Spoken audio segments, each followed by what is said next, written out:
জীবনের সম্পর্ক নিয়ে কখনো অঙ্ক কষা উচিত নয়, এ কথা তো ঠিক।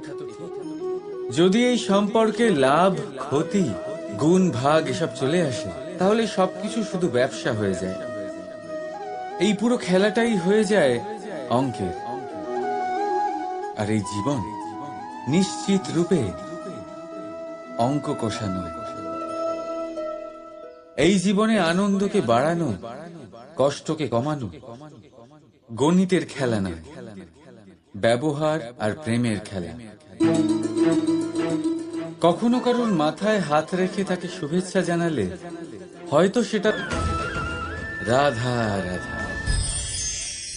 বিপদ, বিপদের কথা শুনলে আমরা সবাই সচেতন হয়ে যাই।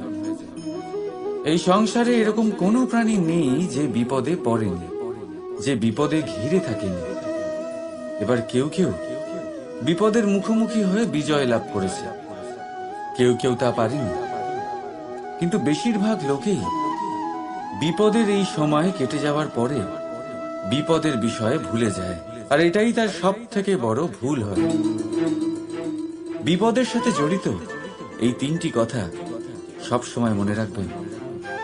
প্রথম, যারা আপনাকে বিপদে আপনি মনে রাখেন, তাহলে বিপদ ভুলেও কখনো আপনার জীবনে আর আসবে না। রাধা রাধা।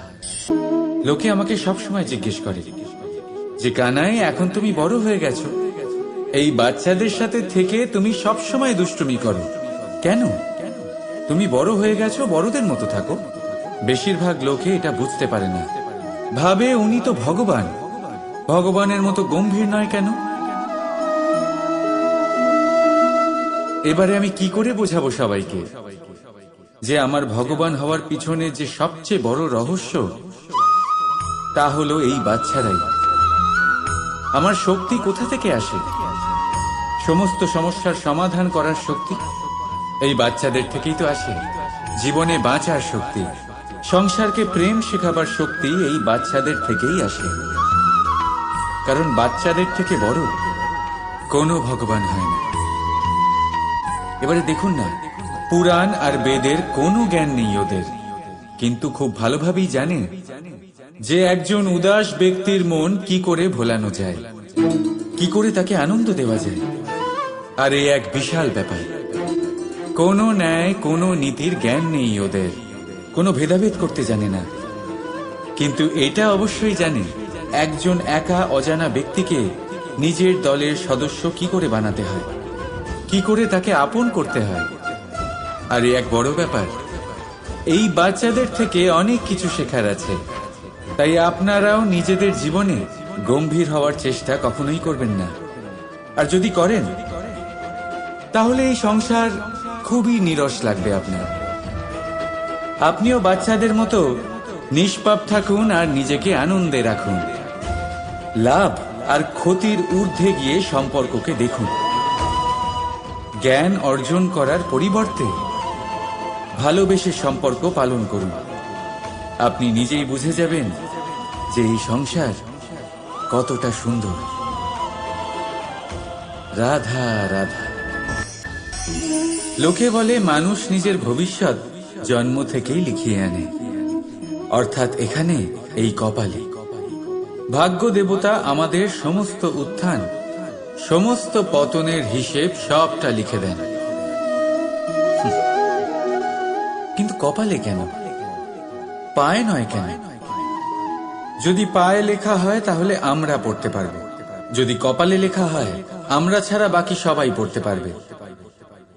এবারে আমাদের কপাল এখানে তাই প্রতিফলিত হয় যা আমাদের মস্তিষ্কে আছে, আর মস্তিষ্কে থাকে আমাদের ভাবনা। তাই এই ভাবনার ধনাত্মক হওয়া অত্যন্ত জরুরি।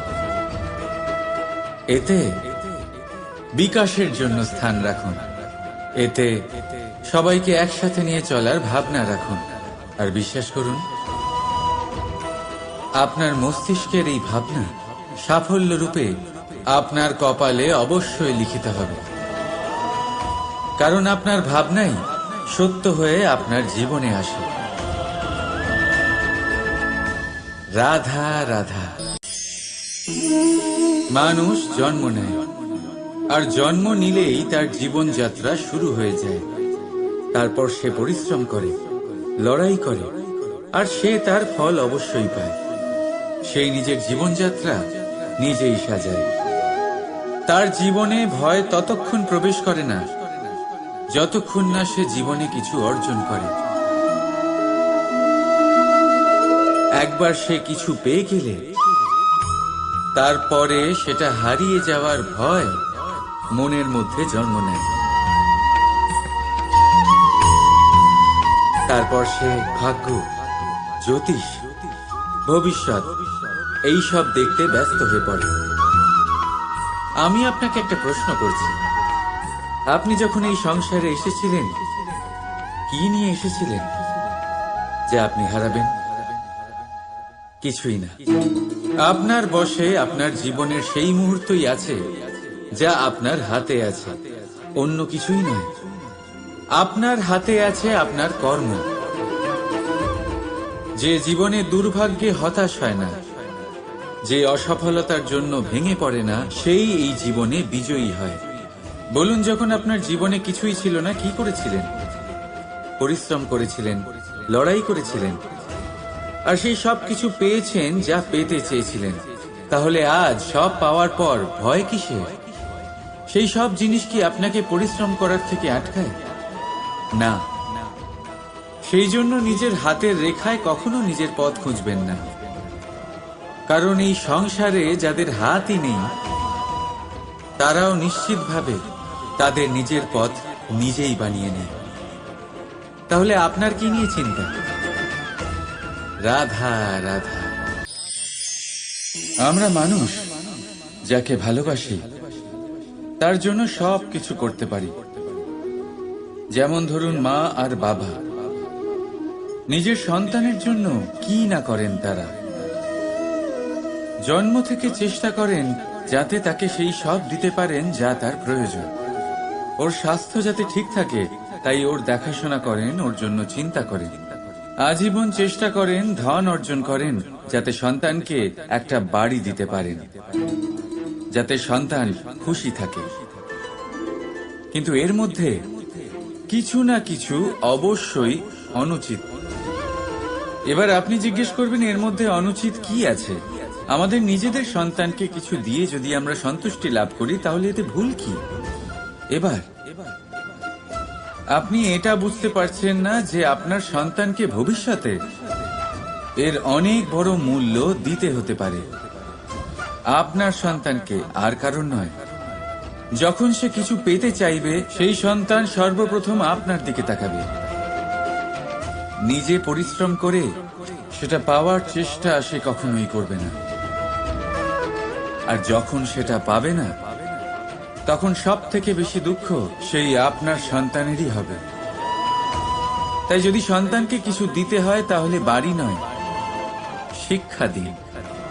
একটা ভালো চরিত্র নির্মাণ করার চেষ্টা করুন, কারণ একটা ভালো চরিত্রই এই সংসারে সফলতার চরম শিখরে পৌঁছতে পারে।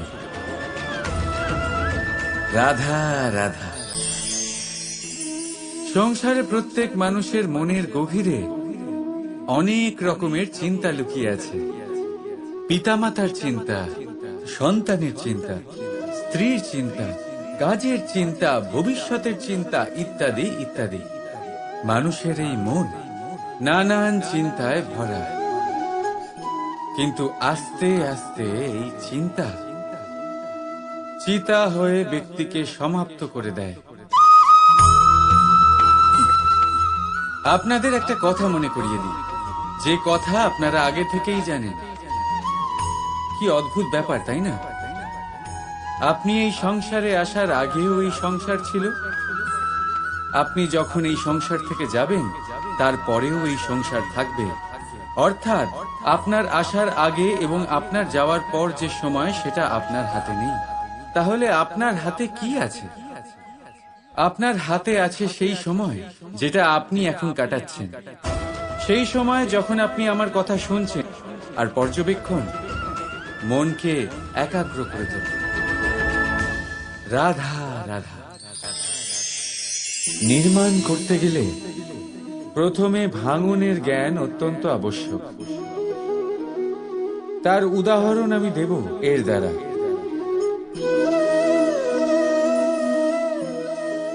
এই সুস্বাদু পায়েস, এটা তৈরি হয় পুষ্টিকর ভাত দিয়ে। কিন্তু আপনারা কি জানেন এই ভাত কিভাবে তৈরি হয়? কতটা পরিশ্রম করতে হয় এই ভাতকে? সর্বপ্রথম একে জলে ডুবে থাকতে হয়, তারপর সূর্যের প্রবল তাপে একে গরম হতে হয়, আর তারপরে ঢেঁকির মার সহ্য করতে হয়।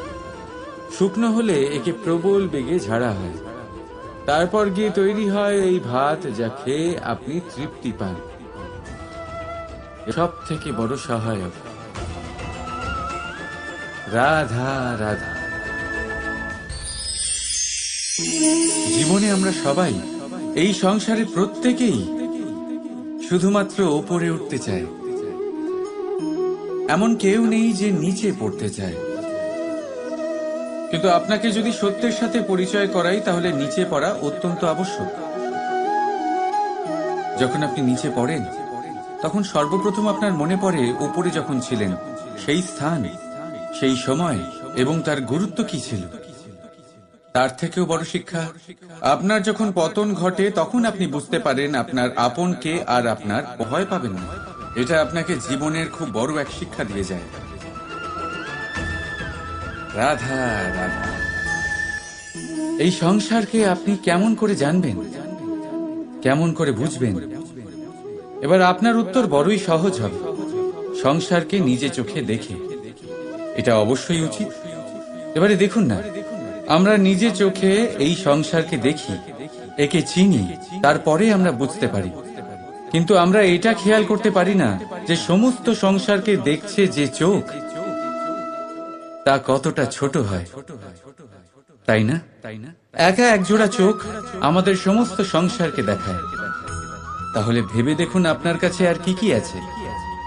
দুটি চোখ আছে, দুটি কান আছে, বলার ক্ষমতা আছে, যা দিয়ে আপনি শব্দ নির্মাণ করতে পারেন, শব্দ যা দিয়ে আপনি ব্রহ্ম বানাতে পারেন। দুই হাত আছে, যদি সে চায় তাহলে পাতাল খুঁড়ে সে জল নিয়ে আসতে পারে। দুটি পা আছে, যদি সে চায় তাহলে সংসারে যত বড়ই পর্বত হোক না কেন তাকে পার করতে পারে। একটা হৃদয় আছে, যে প্রেমের বন্ধনে সবাইকে বেঁধে রাখে। একটা মন আছে, যে প্রকাশের থেকেও বেশি তীব্র গতিতে চলে। এক মস্তিষ্ক আছে, যে যত বড়ই সমস্যা হোক না কেন সমাধান বের করে ফেলে। এবারে ভেবে দেখুন আপনার কাছে কি কি নেই।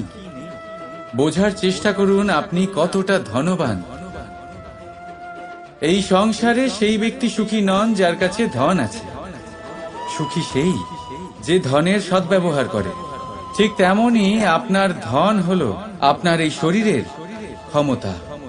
এই শরীরের ক্ষমতাগুলিকে ব্যবহার করে ধনাত্মক দৃষ্টিভঙ্গিতে সবকিছু দেখুন।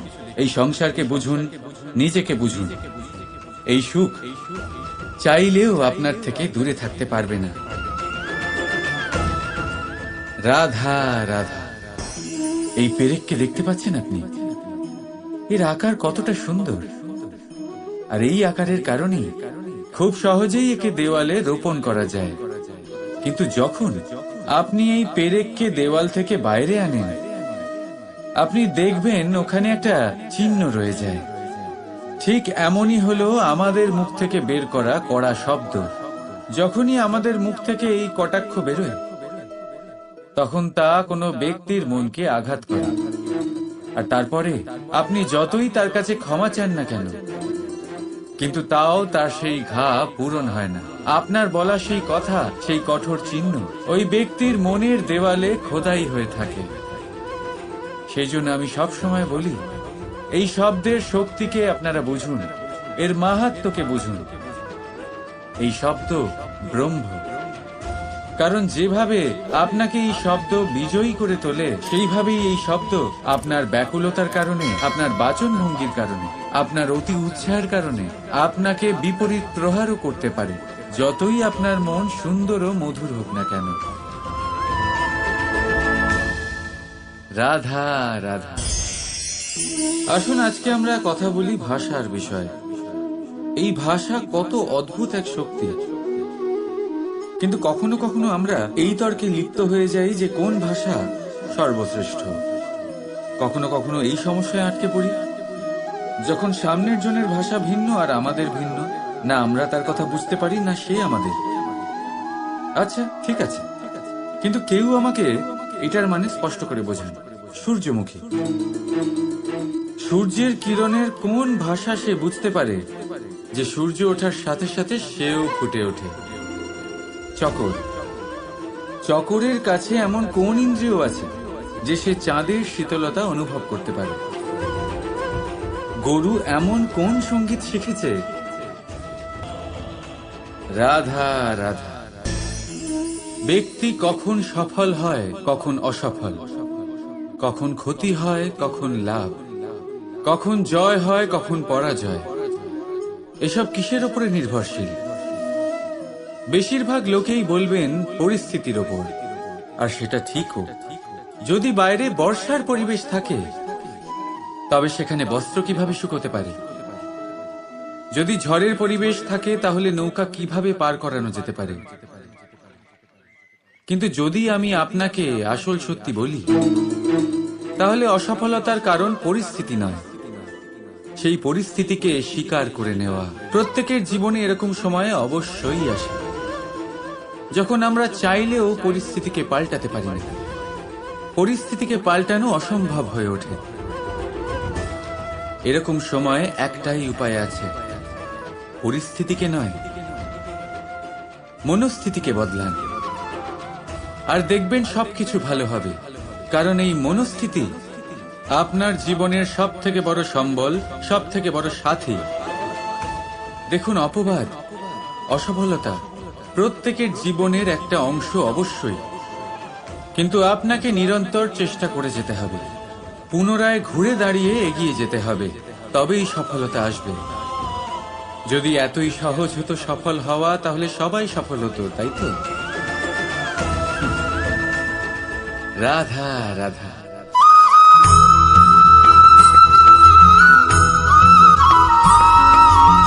পঞ্চতত্ত্বের মধ্যে দ্বিতীয় তত্ত্ব হল ধরণী, ভূমি, যাকে আমরা ধরণী মাতা বলি।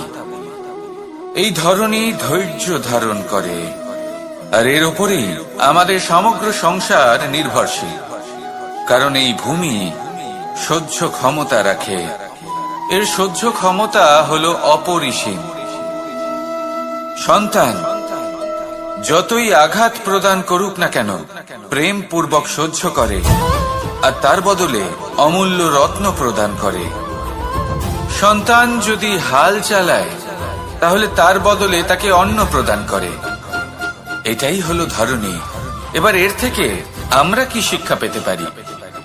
এটাই যে কারোর জন্য কিছু করা বা কাউকে কিছু দেওয়া মনে কোনো কামনা ছাড়াই। আর এই কথাটা বুঝে যান, যদি কারোর জন্য কামনা না রেখে বা কোনো পাওয়ার আশা না রেখে কারোর জন্য কিছু করেন বা কারোকে কিছু দেন, যদি এটা আপনি শিখতে পারেন, তবে আপনি ভালোবাসতে শিখে গেছেন। আর সেই জন্যই এই ধরিত্রীকে মাতা বলা হয়। কারণ মাতা শুধু উনি নন যিনি গর্ভে সন্তানকে ধারণ করেন, মাতা তো উনিও যিনি জীবন বাঁচতে শেখান, যিনি জীবন বাঁচার উদাহরণ প্রদান করেন। তাহলে ধরণীর থেকে এই নিঃস্বার্থ ভাব শিখুন, নিঃস্বার্থ ভালোবাসা শিখুন, আর এই ভালোবাসার সাথেই বলুন রাধা রাধা।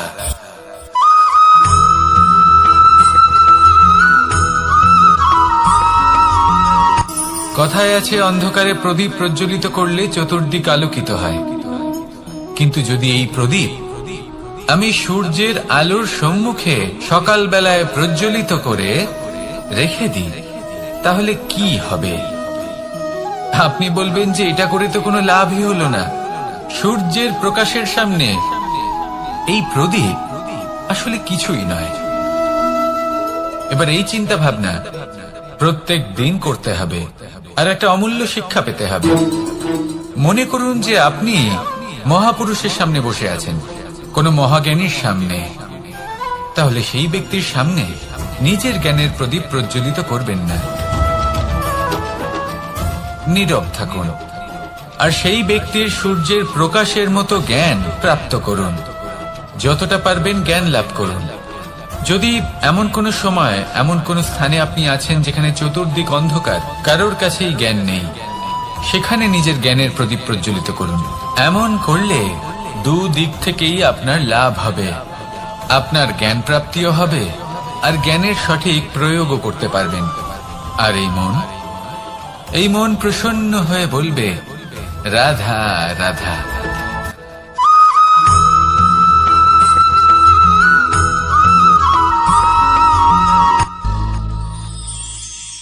শিশিরের বিন্দু পাতার ওপর পড়ে আর তার গায়ে লেগে থাকে। পাতা তাকে শুষে নিতে পারে না আর শেষ পর্যন্ত সে ঝরে পড়ে যায়। অন্যদিকে রয়েছে মেঘ এবং চাতক। এদের মধ্যে অনেক দূরত্ব থাকে। মেঘ থাকে আকাশে আর চাতক থাকে ধরিত্রীতে।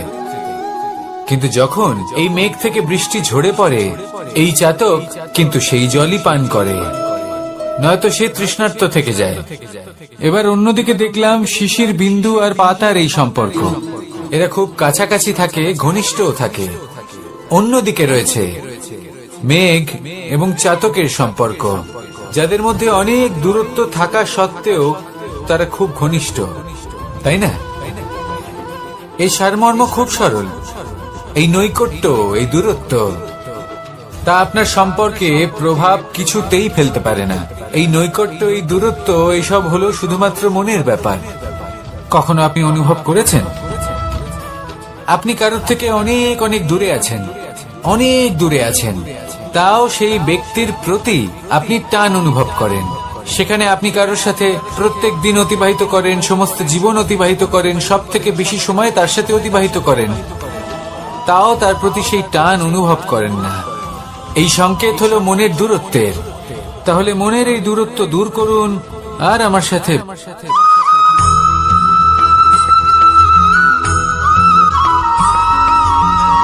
এই সংসারে কোনো বস্তু হোক বা ব্যক্তি হোক, তার একার গুরুত্ব কিন্তু খুব বেশি নয়। একটা উদাহরণ হিসেবে বৃষ্টির ফোঁটাকে ভেবে দেখুন। যদি একটি বৃষ্টির ফোঁটা হয় তাহলে তার খুব বেশি গুরুত্ব থাকে না, কিন্তু যখন সহস্র বৃষ্টির ফোঁটা মেঘের মধ্যে দিয়ে ঝরে পড়ে, তখন সেটা বর্ষার রূপ ধারণ করে।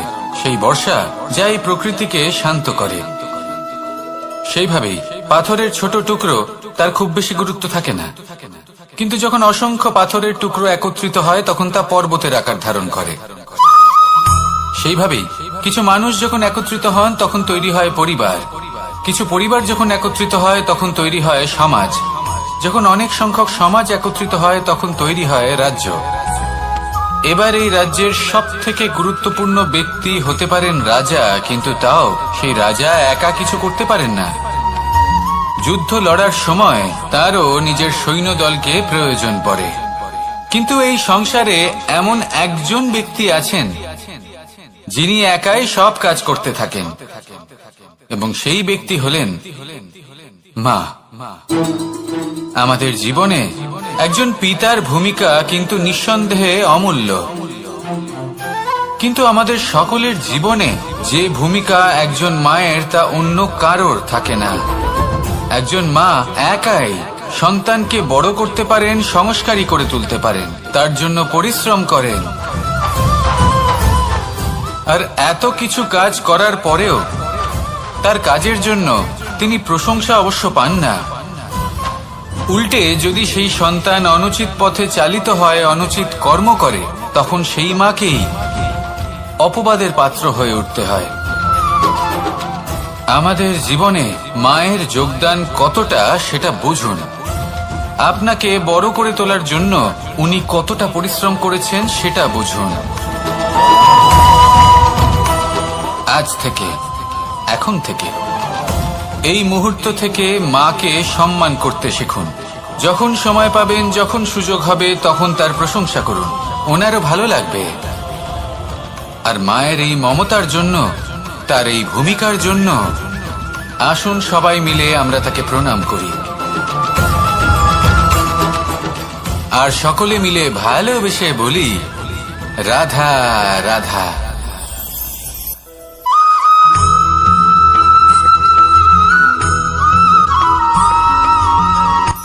এই সংসারে সাফল্য লাভ করার জন্য জ্ঞানের প্রয়োজন হয়, পরিশ্রমের প্রয়োজন হয়, দৃঢ় নিষ্ঠার প্রয়োজন হয়, নিরন্তর চেষ্টা করা প্রয়োজনীয়। কিন্তু আরো কিছু আছে যা অত্যন্ত প্রয়োজনীয় এবং গুরুত্বপূর্ণ। তা হলো ভালো বন্ধু। তাদের থাকা অত্যন্ত প্রয়োজনীয়। যদি ভালো বন্ধু থাকে তাহলে সময় এলে তারা ঢাল হয়ে আপনাকে সুরক্ষা করবেন। সময় এলে অস্ত্রের মতো শত্রুকে সংহারও করবেন। যদি তিনি জ্ঞানী হন, তাদের মধ্যে সদ্গুণ থাকে, তাহলে এই সব গুণ আপনার মধ্যেও প্রবেশ করবে। তাহলে সাফল্যের জন্য ভালো বন্ধু পাওয়া অত্যন্ত প্রয়োজনীয়। কিন্তু শুধু বন্ধু কেন, ভালো শত্রুও থাকা প্রয়োজনীয়। এবার আপনি ভাববেন, আমি কি বললাম? যদি আপনার জীবনেও ভালো অর্থাৎ শক্তিশালী শত্রু থাকে, তাহলে আপনিও শক্তিশালী হতে থাকবেন। এই শত্রু আপনাকে প্রেরিত করবে আরো বেশি শক্তিশালী হয়ে ওঠার। কখনো কোনো হরিণকে দেখুন, তীব্র গতিতে দৌড়তে থাকে। কেন তীব্র গতিতে দৌড়য়? এই কারণে নয় যে কোথাও তার জন্য মধুর ঘাস অপেক্ষা করে রয়েছে, না। সে এই কারণে তীব্র গতিতে দৌড়য় কারণ সেটা না করলে তার পেছনে একটি সিংহ আছে যে ওকে নিজের ভোজন করে ফেলবে। তাই জীবনে বিপদ, সংকট, এই সবকিছুও হলো অত্যন্ত গুরুত্বপূর্ণ। তার সম্মুখীন হতে শিখুন আর আমার সাথে ভালোবেসে বলুন, রাধা রাধা।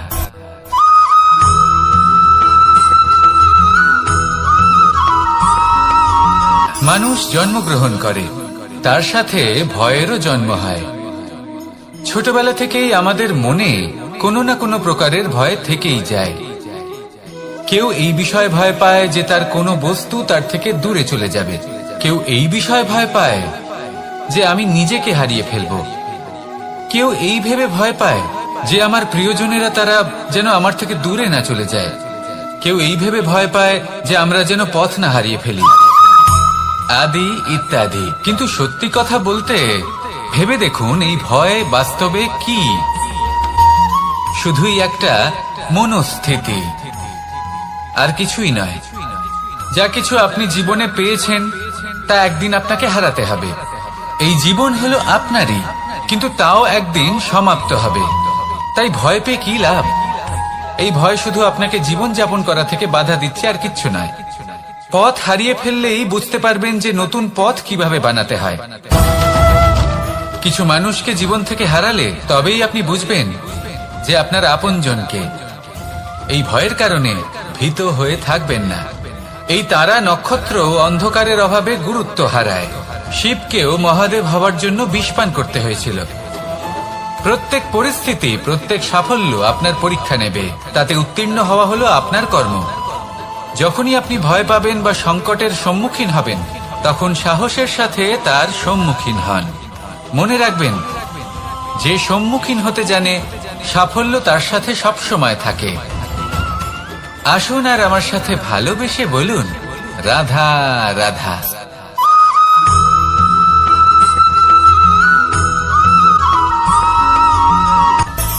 মানুষের মধ্যে একটা বিচিত্র প্রবৃত্তি থাকে। অন্য সকলের বিষয়ে, তাদের জীবনের বিষয়ে, তাদের ব্যক্তিত্বের বিষয়ে, তাদের ভবিষ্যতের বিষয়ে অনুমান করা। এটা হলো অনুচিত। কারোর অতীতকালকে দেখে লোকে ভবিষ্যৎ বলে দিতে পারেন। বর্তমানকে দেখে ভবিষ্যতের বিষয়ে অনুমান করে ফেলেন। উদাহরণ দিতে হলে বলবো, কোনো দাসকে দেখুন, ওকে দেখে লোকে বলে যে ওর ভবিষ্যৎ সেটাই হতে পারে, অনুমান করে ফেলেন। আর এই রাজাকে দেখুন, উনি তো কত সুখী হবেন, উনি তো জগতের সব থেকে অধিক সুখী মানুষ, কত সুখ সুবিধা আছে ওনার কাছে, ধারণা করে ফেলেন। তবে সত্য তো এটাই যে কারোর ব্যক্তিত্বের বিষয়ে, তাদের ভবিষ্যতের বিষয়ে আপনি পূর্ণ সত্য কখনোই বলতে পারবেন না, শুধু অনুমান করতে পারবেন। আর এই অনুমান করে সত্যি কোনো লাভ হয় না, কারণ এই কাল সেটা হলো অত্যন্ত শক্তিশালী। কালো থেকে কালোতর কয়লাকেও হিরেতে পরিণত করতে পারে। অনেক বড় বড় রাজাকেও বিদূষক বানিয়ে ফেলতে পারে এক মুহূর্তেই। তাহলে আপনি অনুমান করে কি লাভ? কি পেলেন অনুমান করে? সেই জন্য কারোর বিষয়ে কোনো অনুমান করবেন না, তার ভবিষ্যতের বিষয়ে অনুমান করতে যাবেন না, কারোর বিষয়ে কোনো ধারণা করে নেবেন না। কিছু করতে হলে ভালোবাসুন, সবার মধ্যে ভালোবাসা ছড়ান, সবার মধ্যে ধন্যাত্মক ভাব ছড়ান। এই মন প্রসন্ন হয়ে বলবে রাধা রাধা।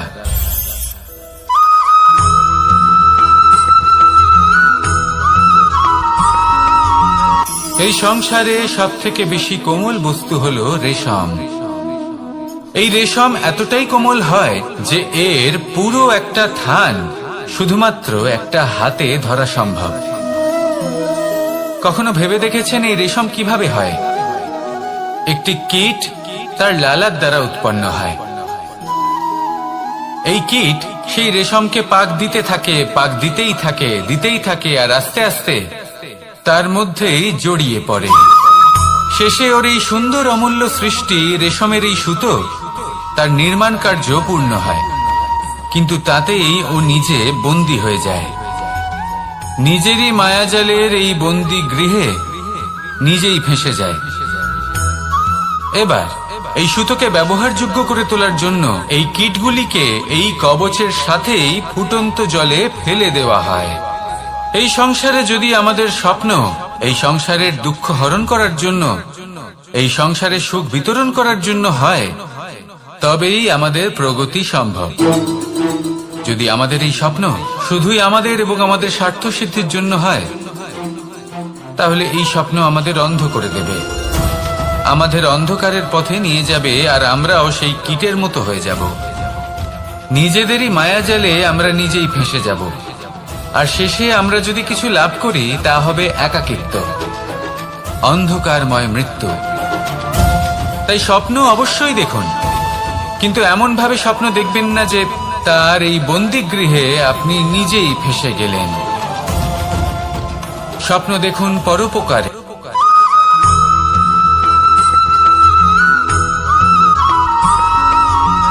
এই সংসারে প্রত্যেক মানুষ এটাই চান যে তিনি যেন ধনবান হন, আর্থিক অবস্থা তার ভালো থাকে, ওনার বাড়িতে লক্ষ্মীর আগমন হয়। কিন্তু সেটা হবে কি করে, সেটাই হলো প্রশ্ন।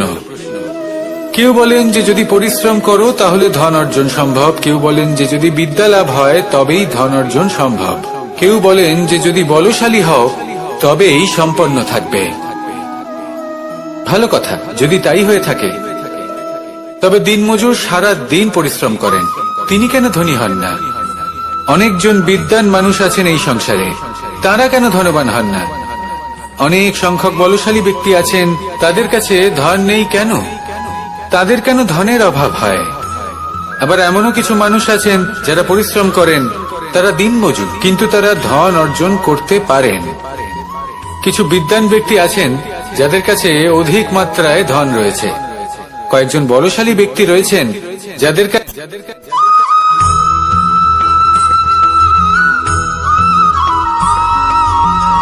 পিতা আর পুত্রের সম্পর্ক অত্যন্ত মধুর হয়ে থাকে।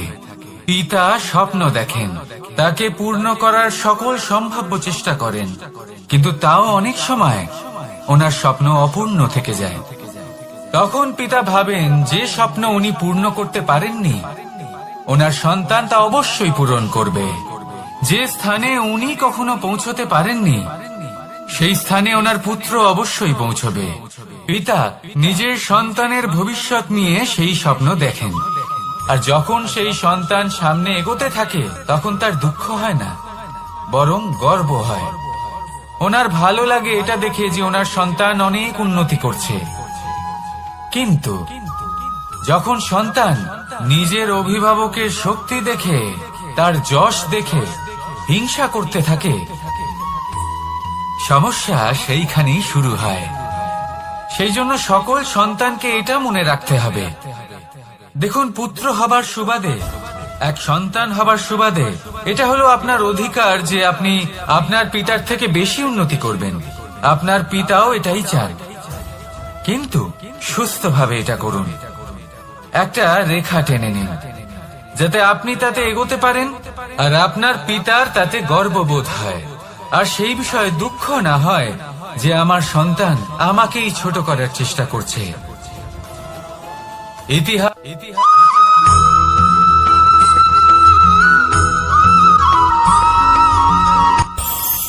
এই সংসারে আমরা প্রকাশ কোথা থেকে পাই? এর উত্তর বড়ই সরল।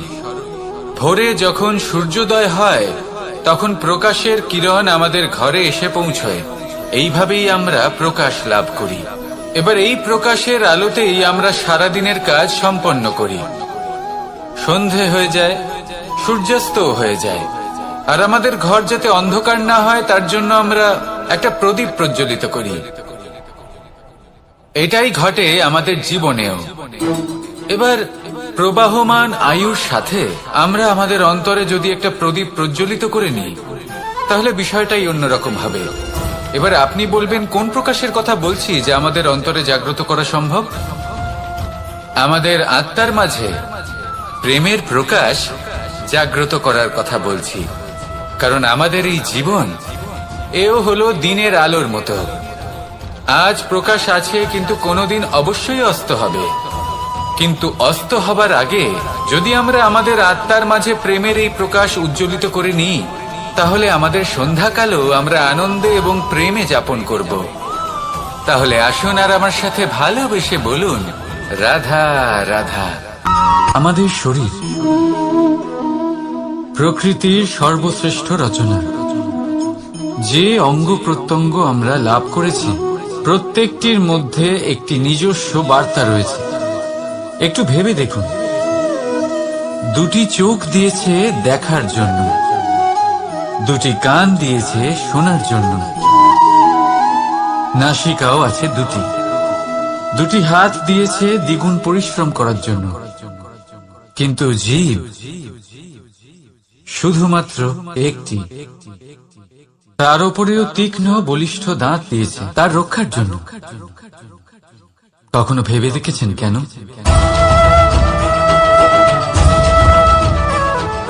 কারণ শব্দ আর শব্দের প্রয়োগ মানুষের সবচেয়ে বড় অস্ত্র, যার প্রয়োগ যত ভেবেচিন্তে করা যায় মানুষ তার জীবনে ততটাই উপরে উঠতে পারে। তাহলে মনে রাখুন, দেখুন, শুনুন আর বুঝুন বেশি, বলুন কম। রাধা রাধা।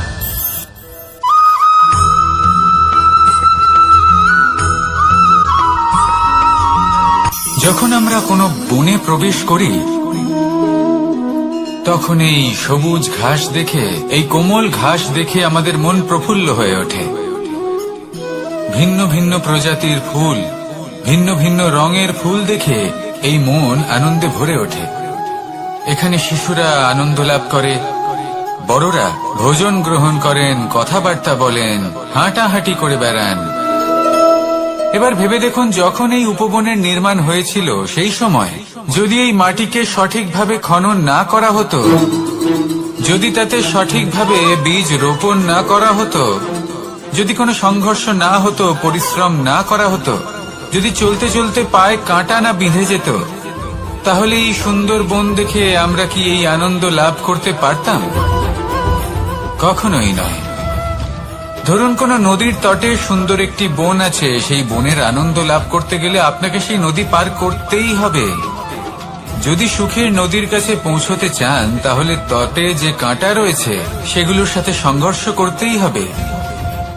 এই সংসারে যদি আপনি সুখ লাভ করতে চান তাহলে সুখ লাভের এই যাত্রা শুরু করতে হবে সংঘর্ষ দ্বারা। তাহলে সংঘর্ষকে স্বাগত জানান, এর পেছনেই সুখ রয়েছে যা আপনার জন্য অপেক্ষা করছে।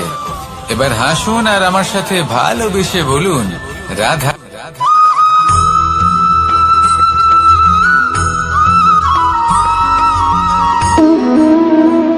সম্পর্ক হলো আমাদের জীবনের একটি আধার। কিছু সম্পর্ক এমন যা আমরা জন্মসূত্রে লাভ করি, যেমন পরিবার, মা, বাবা। কিছু সম্পর্ক আছে যা আমরা জীবনে অর্জন করে থাকি, তা সে প্রেমের হোক, স্নেহের হোক বা বন্ধুত্বের। এই সকল সম্পর্ক লাভ করার বা গড়ে তোলার 5টি ধাপ রয়েছে।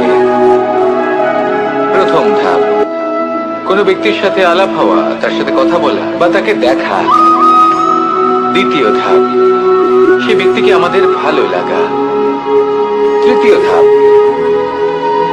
আমাদের এটা চাইতে শুরু করা যে জীবনে এই ব্যক্তি যেন আমাদের বন্ধু হন, আমাদের জীবনে থাকেন, বা আমাদের কাউকে ভালোবেসে ফেলা। আর এটা আমাদের ভাবা বা চাওয়া যে সেই ব্যক্তি যেন আজীবন আমার সাথে থাকেন, আমার জীবনে আমার সাথী হয়ে।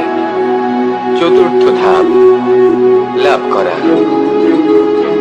এবার এই ধাপটি অনেক মানুষের পক্ষেই খুবই সরল হয়, বড়ই সরল ভাবে নিজেদের সঙ্গীকে লাভ করে থাকেন। কিছু মানুষের জন্য এই ধাপ অত্যন্ত কঠিন হয়ে থাকে। অনেক প্রতিকূল পরিস্থিতির উপর জয়লাভ করে তারা সঙ্গীকে লাভ করেন, কিন্তু লাভ অবশ্যই করেন। এরপরে আসে পঞ্চম, অন্তিম এবং সব থেকে গুরুত্বপূর্ণ ধাপ। সেটা হলো সেই সম্পর্ক পালন করা। এটা হলো এমন এক বিষয় যা প্রত্যেক মানুষের শেখা উচিত। যদি ব্যক্তি নিজের জীবনে সম্পর্ক রক্ষা করতে শিখে যান, তবে প্রত্যেক সম্পর্ক তার জীবনকে স্বর্গ করে তুলবে। আসুন আর আমার সাথে ভালোবেসে বলুন,